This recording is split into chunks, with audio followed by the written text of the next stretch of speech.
الأخبار الموجزة اليوم الثلاثاء.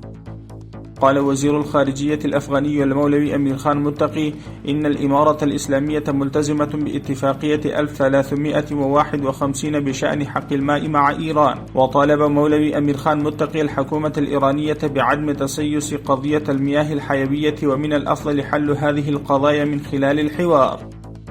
أكد وزير التعليم العالي الشيخ نداء محمد نديم خلال زيارته لمقاطعة بكتيا بحل مشاكل أساتذة وطلاب جامعة بكتيا.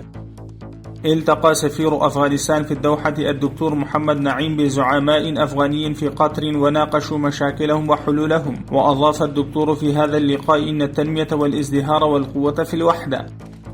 قال رئيس أركان القوة المسلحة قاري فسيح الدين فطرة إن إنجازات الشهيد الملا أخطر محمد منصور في توحيد صفوف الإمارة الإسلامية ومنع الحرب الأهلية وقمع داعش فريدة ولا يمكن نسيانها. وقع مدير الإدارة الوطنية للغذاء والدواء الدكتور عبد الباري عمر اتفاقية تعاون ثنائي مع إدارة الغذاء والدواء الإيرانية في مجال الأغذية والأدوية والمنتجات الصحية.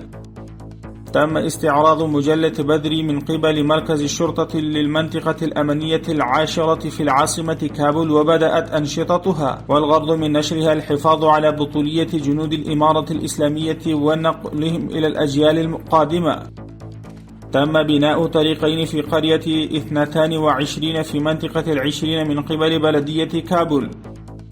صرحت إدارة مكافحة الكوارث الطبيعية في بكتيكا إنها شيدت 50 منزلا بقيمة 1.8 مليار أفغاني بدعم مالي من الوكالة الآسيوية للخدمات الاجتماعية الدولية في منطقة جيان، وتم تسليمها إلى ضحايا الزلزال.